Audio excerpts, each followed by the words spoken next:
Hello, and thank you for joining us for a panel on Iran, Israel, the nuclear file, the negotiations, the biggest story right now in the news in the US-Israel relationship. And when we talk about Israel's strategic challenges, we cannot ignore this one. And we have a great panel for our discussion today. With me in studio, Sima Shine, the head of the Iran program at the INSS here in Israel. Thank you for being with us, Sima. And Amos Harel, a national security correspondent and analyst for Haaretz. Thank you for joining us, Amos. And via Zoom, Dalia Dassa Kaye of the UCLA Burkle Center and Professor Avner Cohen of the Middlebury Institute. Thank you all for being with us. We have a lot to discuss. Sima, I want to start with you. A new government here in Israel, looking at the United States about to enter renewed talks with Iran. What objectives can this government try to achieve? What should be the requests that come up in talks with the American side before these negotiations are renewed? So as you know, Israel is quite worried from just going back. The question is, do you go back to what you go back? And this is, I think, the problem. It looks, from Israel's point of view, that the American administration is eager to put back the Iranian issue in the box, and going back to the agreement is the way to do it. So from Israel's point of view, I think it will be important to see that the US doesn't go for something that is called less for less, or more for less, meaning more relief of sanctions for less things that Iran will take upon itself on the nuclear sphere. This is one thing. The other one, which is not less important, is the question of what next.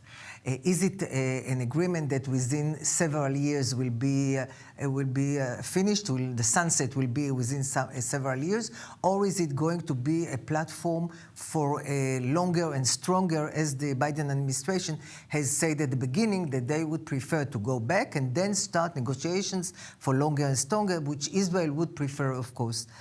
At the end of the day, the current main problem today, is that there is an evaluation in Israel that Iran is just wasting time, trying to win more and more time in order to improve its position with the program, to have more enriched uranium for 60%, for 20%, and to be in a better leverage vis-a-vis the US, and of course, shortening the timetable for breakout. So I think it's a complex of issues that are very worrying Israel, but the good news, I would say, is that this government has decided to have the dialogue with the US. To engage. Exactly, in closed rooms and not in the press or in speeches. No, we're not going to see Naftali Bennett flying to Congress. Exactly. And Amos, I'm going to ask you in a minute about the recent history of this issue, and to Avner some questions about more faraway history. But Dalia, I want to ask you, we spoke just with Sima about the new government in Israel. There's also a new government in Iran. What are the objectives for that government when it comes into the nuclear negotiating room now?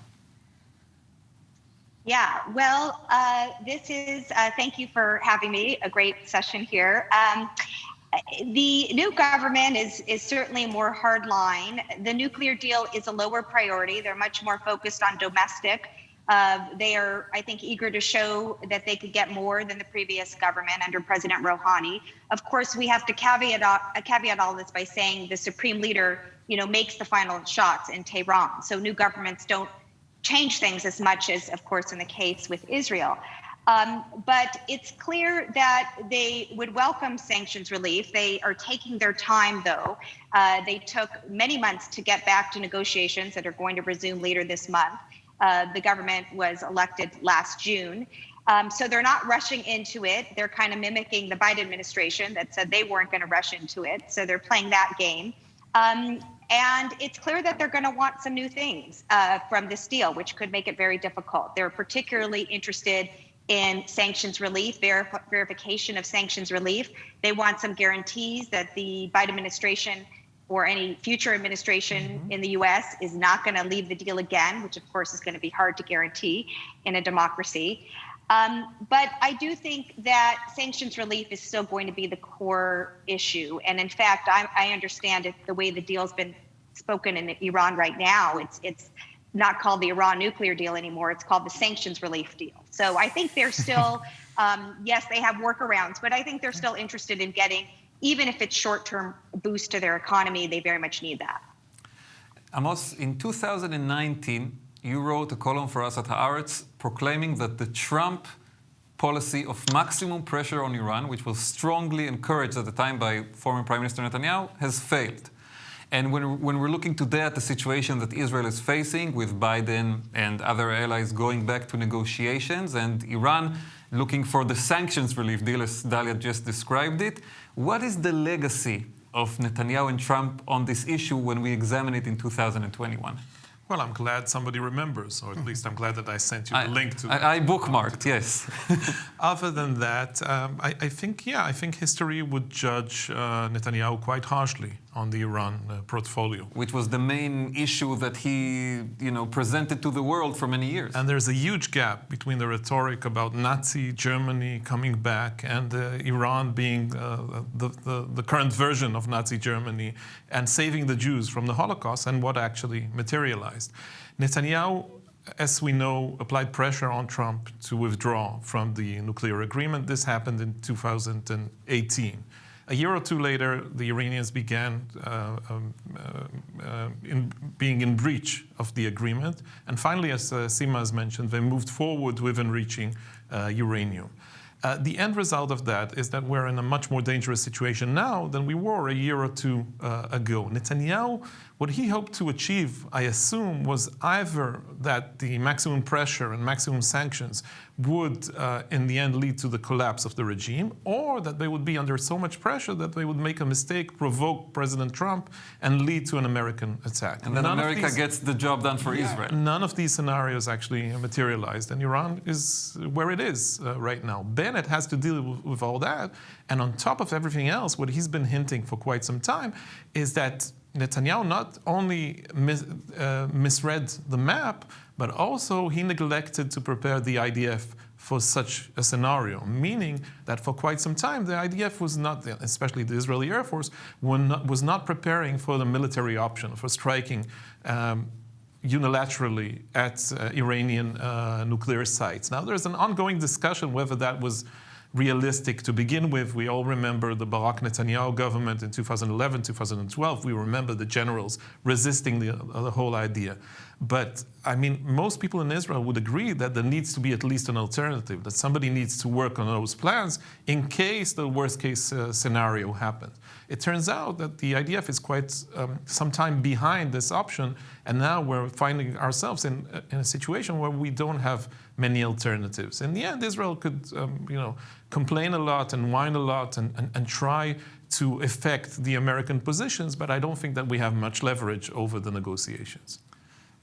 Avner, after covering that recent history with Amos, I want to ask you, if we go a little more back in time and we look at a broader view of this, what would it mean for Israel if Iran crossed the threshold apart from the threats? Because it would also mean losing a monopoly on this issue in the region. Well, the Israeli monopoly is terribly important, is invisible, but at the same time, it's terribly important in terms of the posture, the position, the place of Israel in the Middle East. Losing it in the eyes of essentially all Israeli government, from Barak, including Bennett and Netanyahu, would undermine Israeli position in the region a great deal. For a long, long time, I thought that the issue was not about Iran gaining the bomb or not, but it was a struggle about the distance that Iran would be allowed and ultimately would be pushing itself to be from the bomb. And I think what happened from 2019, actually there was a year of a little lull, a little hesitation on the side of Iran after Trump left the agreement.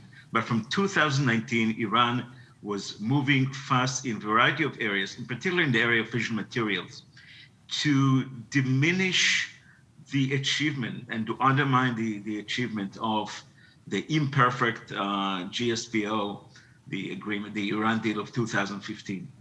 The result is that I don't think that Iran is on its way to have a breakout towards the bomb. I think they're sneaking towards the bomb. They're trying by this Salami method to cut slice by slice and to be getting closer and closer to the threshold. The fact that they have significant amount of uranium, 60%, some 25%, and much more 20%. And essentially the world is quiet about it. It was done openly, and they're moving, and there is quiet. They're essentially, and there is no any methods to look and to monitor and to verify Iran and its progress in the areas of weaponization, militarizations, and all that.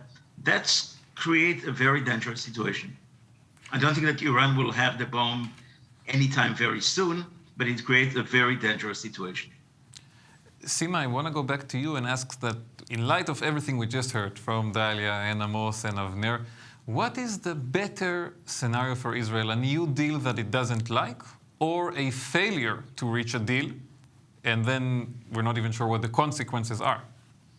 So first of all, I have to say that, as you know, it doesn't depend on Israel. True. And in this case, and I completely agree with Dalia, it doesn't depend on the US as well.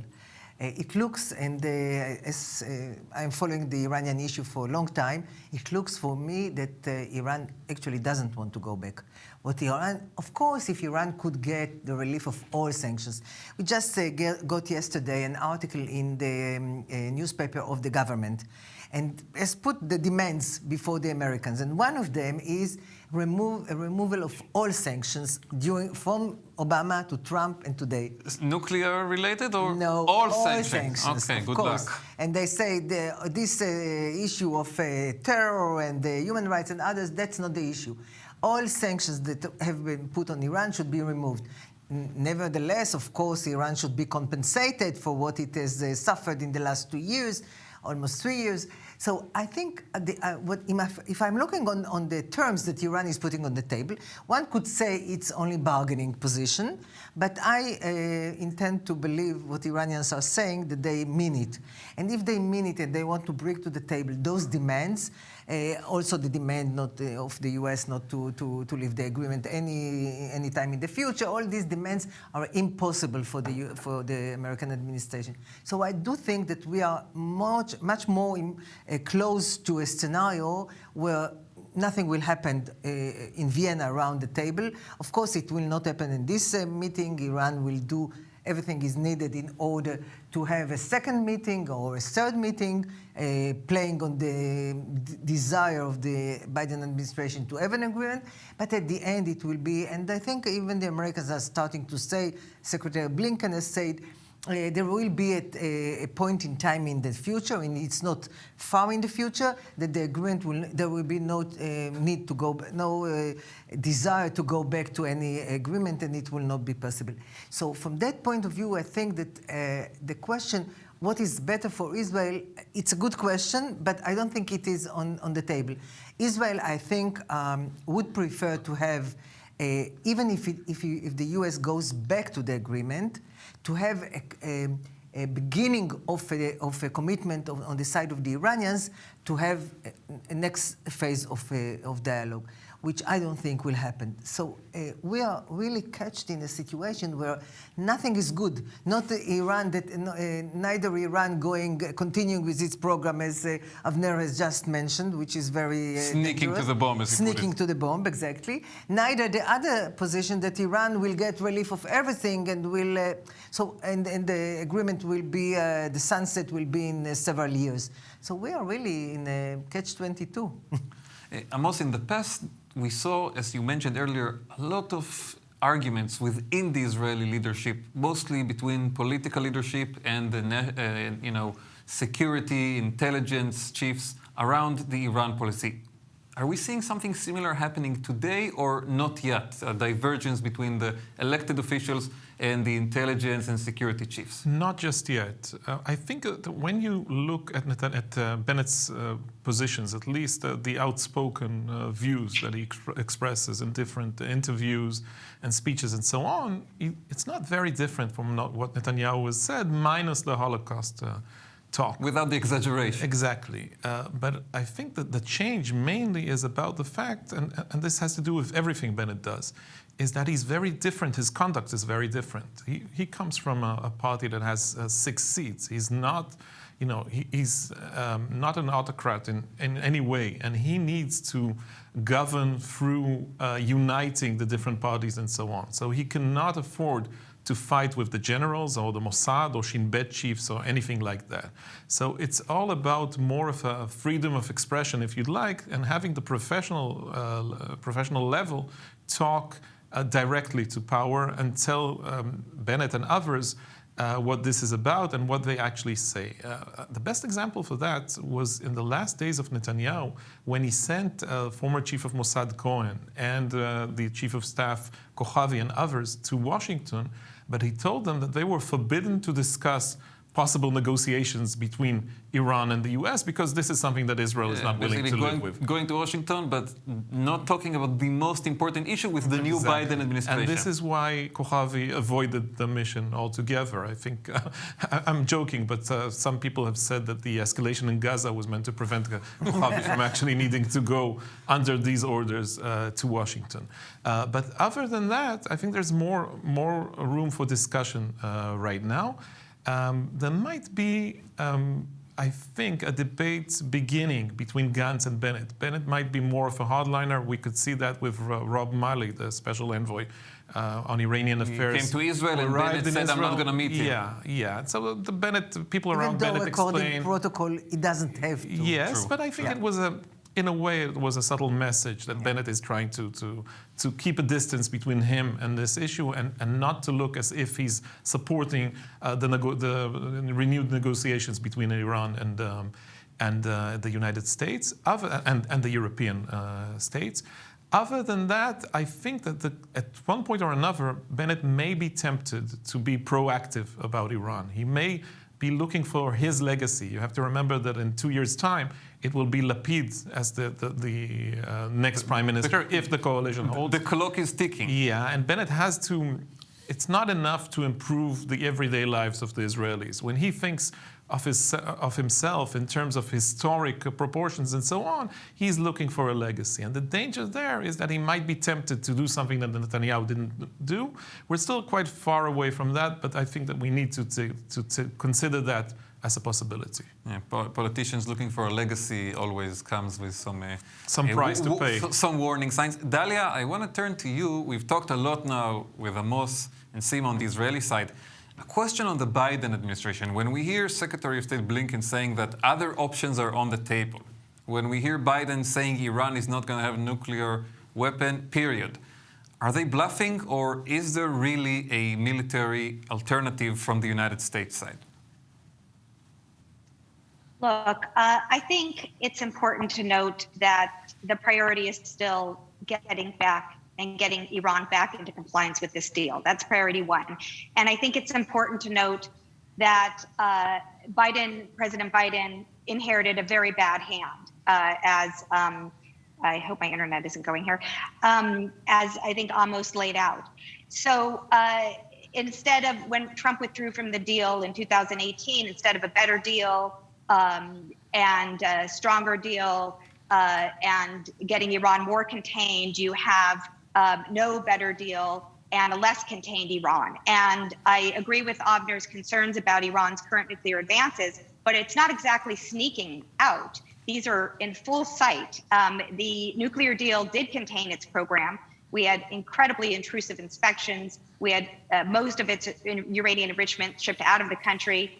And we had a lid on the program. Not perfect, but we had a lid on it. We do not have any constraints or very few constraints at the moment.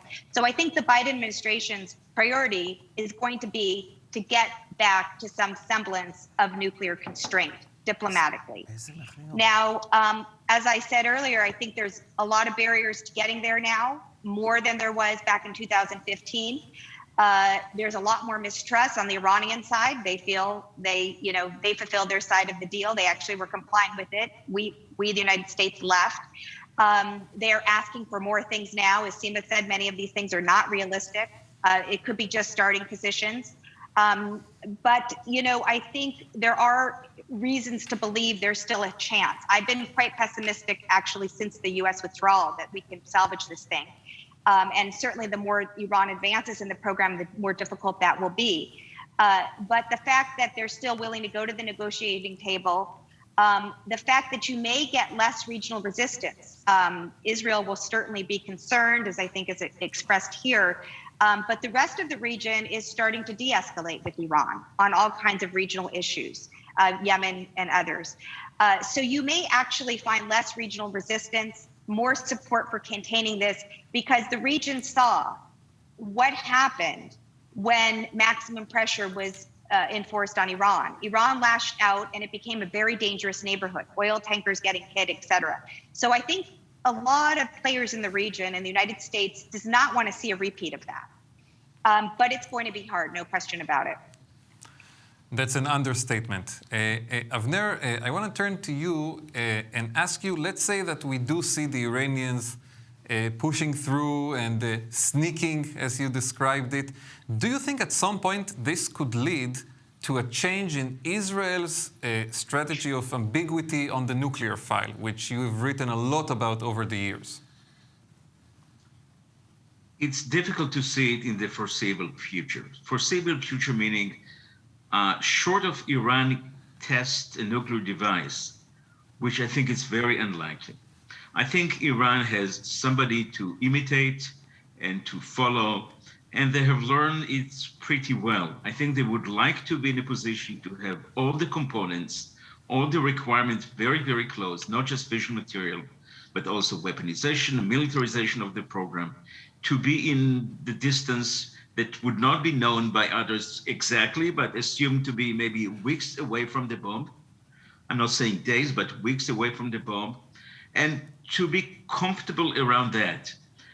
And I believe that before Iran goes to a test, and I believe that this is the major difference between them and North Korea.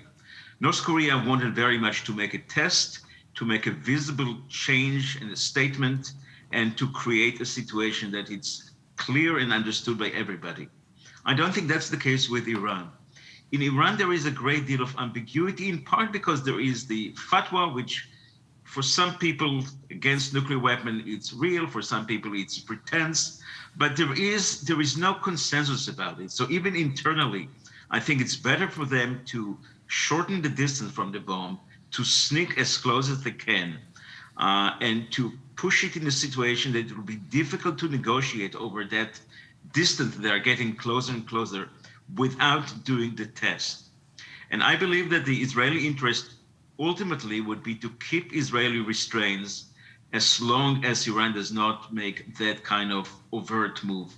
So in response to your question, I do not see in the immediate foreseeable future any change in the Israeli position unless something very dramatic happens. So we're speaking a lot about the nuclear issue, but when we talk about Iran as a strategic threat challenge to Israel, it's not just that. And I want to talk to both of you, Sima and Amos, about this.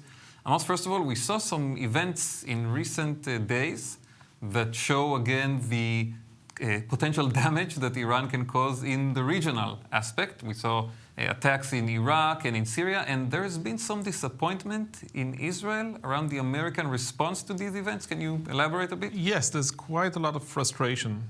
Most of this is going on behind the scenes. You will not in this government term will you hear Israeli senior officials attacking the United States publicly over its conduct in the region.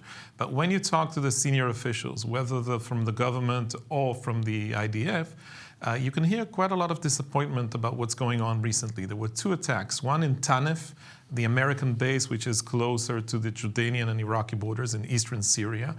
We were told that a friendly state, so to speak, gave them a prior warning about a possible attack, and that the Americans decided to evacuate their troops. And when Iranian drones hit, nobody was hurt, but nothing happened. There was no retaliation from the American side. Then a week or two later, there was the attack probably an assassination attempt, or at least a message being sent by Shiite Iraqi militias, the attack on the prime minister's home. And then again, America did nothing except for expressing the fact that it was worried about the situation. So what the Israelis basically are saying is this is going too far. It's one thing that you're willing to discuss resuming negotiations with the Iranians about the nuclear deal. It's another thing that you actually refuse to show any kind of force or flex your muscles or do anything. The Americans have tried to tell Israel that this is no big deal, and they tried to calm the Israelis down by, for once, one thing they did was send a Marine unit to practice with the IDF at the Negev. Another naval exercise that was announced last week. Together with some Arab states. Yeah, and the Israelis were surprised that the Americans, that the Fifth Fleet actually decided to make this public. But there was an announcement regarding the Red Sea. And again, this is... some analysts are saying, well, this is a sign that the Americans are supporting Israel and not tough against Iran. They're committed, they're serious. Yeah, but I don't think that the Israeli generals are buying this. And I think that, like their counterparts in Saudi Arabia and in Iraq and in the Gulf states, are all beginning to realize that there's a change in the American attitude towards the region. Part of this is the famous pivot that President Obama talked about a decade ago, about moving American interests to the Far East, to East Asia, dealing with China and so on. Part of this is the general agenda now on the table, and the Israelis call it the three C's. It's climate, China, and COVID. Everything else is less interesting for the Americans, and you hear people in Tel Aviv and Jerusalem being more and more worried about this outcome. Mm-hmm. And Sima, talking on the regional picture, we're also seeing some interesting and contrasting signs about talks between Iran and Arab countries, including some of the Gulf countries that have gotten so close to Israel. How much of a concern is that in Jerusalem these days?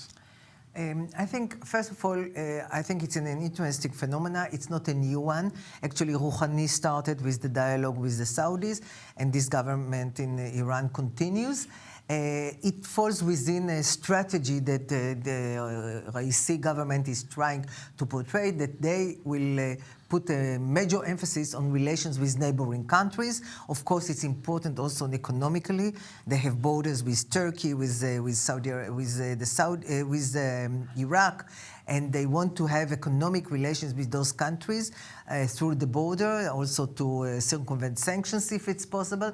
So I think what we see now in the region is an interesting developments. Not everything falls within the same camp. On one hand, we see Iran continuing the dialogue with the Emirates. There was with the Saudis, trying to come to terms on some issues, but it's difficult. I mean, the problems are there, the Yemen issue is there, I think it's very difficult. On the other hand, we see Iran having a lot of problems. In Iraq, the last elections, the result of the last elections are very much against the interest of Iran. The militias are less powerful from the point of view of members of parliament than they were in the previous one, and this is something that bothers the Iranians. In Lebanon, we see also a problem. Hezbollah is still the one who is deciding every issue in Lebanon, but at the same time, people are going to the street, are yelling against Hezbollah, against Iran. So I think, and in Syria as well. I mean, Syria was a project that Iran was planning X. It is less than X they wanted. I mean, not only in the nuclear, and not only in the military one, also in the economic one, which the Russians are taking the upper end. So I think the picture is a mixed one. There are things that are showing an improvement in the way the region sees Iran. At the same time, they have a lot of problems. And I think for Iraq is something to watch. It's not only the fact that in the election they lost, it is also the fact that the current prime minister, we don't know who will be the next prime minister, but the current one was trying to open more and more to the Arab Sunni countries and to a little bit balance the Iranian influence, and I think this is something that worries Iran. So the picture from Jerusalem is also a mixed one, and I think the issue of relations of the Abraham Accords that we are a year later, I think they were not. It's interesting that in spite of the Accords, Iran decided to go and negotiate with those countries, accepting, in a way, the fact that they are in agreement with Israel, normalization, and other hidden relations with Saudis. So the picture is a mixed one. There is a concern of what will happen, but I don't think that in any time Israel was thinking, people that are dealing with this issue, were thinking that relations with the Emirates and with Bahrain will enable Israel to attack Iran from those countries. Nobody was thinking in those terms. It was important to legitimize their relations with Israel and to make them public, but everybody is saying Iran was the cause. Iran is a common interest, but it wasn't the cause. Thank you. And Dalia, turning to you and continuing a bit of the discussion we started here with Sima about Iran's relations with other countries, how significant is the recent agreement that we all read about between Iran and China? Oh, yes. Well, I think just like all regional players are hedging, that's what players do. I completely agree with Sima's analysis.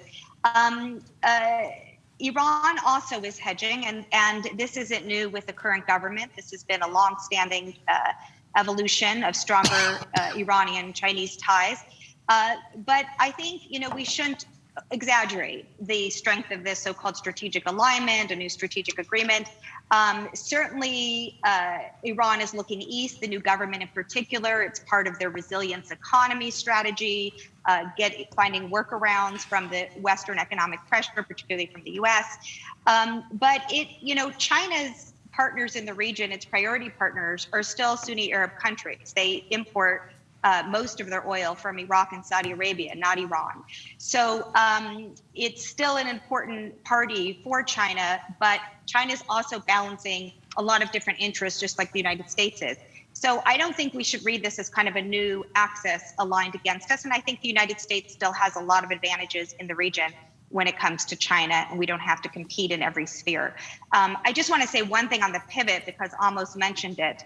It gets a lot of play. It's been talked about for years. I think some members of this administration in Washington believe they are actually executing the pivot now. The recent agreement with Australia is evidence of that. But I think, we also shouldn't exaggerate that either. There's no question across the political spectrum in Washington, there's an interest of doing less, not more in the Middle East. There's a lot of fatigue over 20 years of very costly wars with very little payoff. Afghanistan was the most recent example, tragically. So I think there is an interest in disengaging to some extent, but we also have to look at reality. The U.S. still has, give or take, about 50,000 forces in the region, still historically high levels. U.S. aid packages to partners have not changed. You have multi-billion-dollar packages, including to the UAE, to execute the Abraham Accords negotiated under Trump administration. And aid to Egypt continues, despite some debates about little bits of 130 million out of their $1.3 billion of aid over human rights, but pretty much it's business as usual. So I know there's perceptions that the U.S. is turning its back, that it's not responding to every attack. Keep in mind, Iraq is a very sensitive country, a very sensitive moment. The U.S. has to think very carefully about responding with force. Is that even what the current Iraqi government, that's quite supportive of the United States, would want? Is that in the interest of either country? I think these are big questions. So I don't think we should read the U.S. not responding to every provocation by Iran as our turning the back on the region. There's just different ways of approaching the region. Military is one tool, but it's not the only tool. Well, we'll see how the generals who brief Amos will respond to this argument. Avner, turning to you, and again with more historical question that I find personally very interesting what you will answer. When you examine the Iranian program and the steps that they have made, and then you look at the Israeli program that you've studied so much over the years, did they learn anything from us? Can you see some things that are similar or mistakes that they learned from and executed better? I think a great deal. They illegally translated my book and to Farsi. Somebody gave me an article. Illegally meaning you did not get the copyright and all without buying the copyright, without anything, just did it illegally. Somebody got me a copy. I think they've learned a great deal in their own version. They also learned a great deal from the North Korean case. And I think they would like very much to have their own case and their own precedent. I think they would like, obviously they have limitations that Israel never accepted, did not have. One is being party to the non-proliferation treaty, to the NPT. But I can see a situation that they, at one point, because of their lack of interest in getting a new deal. I mean, that's the thing that other members of this panel did not emphasize so much. I think that their interest in the deal is simply diminishing. They don't believe it served so much their interest. I think they're able to do a great deal in terms of the economy with their sanctions. And I think they realize that Biden is, which is true, is inward president, that he has less and less interest in foreign issues, definitely in the Middle East. And he is not going, unless they're going to cross the line by testing, which they're not going to do, he is really reluctant to take any actions. One thing that I can see in that kind of historical but also future-oriented context is there could be a situation that can even withdraw from the NPT and yet assign to the to the prohibition, to the treaty, to the new treaty that all the nuclear power reject and dismiss of the prohibitions of nuclear weapons. In other words, they would emphasize, we are not into acquiring nuclear weapons. We're going to sign that treaty, but we are discriminated by the NPT. The situation is different, and we are leaving the NPT. I don't think it will happen anytime soon, but I can think it's a possibility. Because one of the issues that I think they see is that the Biden administration provide much less support to the non-proliferation regime and to the issue of the NPT. He simply is less interested in that. Of course, he would like to keep it, but he is ready to take actions and to show it by deed much less, possibly even less than the Trump administration. And I think the Iranians are watching and they see all that. So I think the situation is quite dark, and I think the Iranians are having much more cards than the IC, and it's not a nice situation. And I was watching Sima nodding here, and you guys seem to be in agreement. Sima, how does Israel live with the kind of scenario that Avner just painted, where Iran doesn't have a bomb, but it's clearly a nuclear state? I think from Israel's point of view, and not only, Iran was in weeks, as Avner has said, weeks from a bomb, is dangerous the same as if they have a bomb. It's not declared the same way, but it is dangerous the same. Because at the end of the day, what does it mean to have a military nuclear capability? It means you can threaten the other side with conventional military you have better cards to play. Exactly. So even being some weeks from a bomb, they don't have to pay the price that they will pay once they have a nuclear test. At the same time, they will have the same leverage vis-a-vis Israel when it comes to a conventional conflict. So I think from Israel's point of view, it is the same, and that's the reason that the difference between, one of the reasons, the difference between Israel and the US. The US is saying, we will not allow Iran to have a nuclear bomb.